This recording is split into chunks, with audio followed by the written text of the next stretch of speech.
रमेश वेणके आमचे प्रतिनिधी सध्या जालन्यातून आपल्या सोबत जोडलेले आहेत। रमेश, आपण पाहतोय जालन्यात सभेची पूर्ण तयारी झाली होती, लोक कार्यकर्ते देखील जमले होते, मात्र आता अचानक उद्धव ठाकरे यांचा दौरा जो आहे तो रद्द झालेला आहे, काय सांगाल?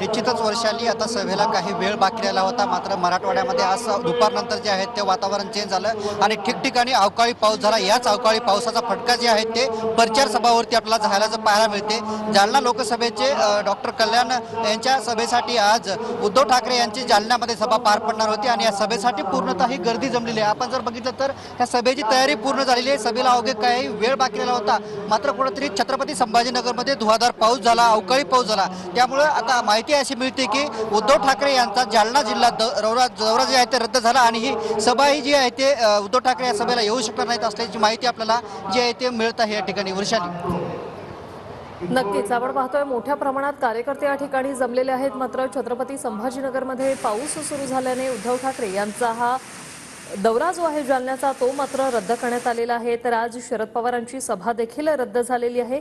शरद पवार आणि आदित्य ठाकरे यांची संयुक्तरित्या सभा होती आज पुण्याच्या वडगाव शेरीमध्ये, ती रद्द करण्यात आलेली आहे। तर पहिली दृश्य आहेत ती राज ठाकरे यांच्या सभेवर देखील आज पावसाचं सावट।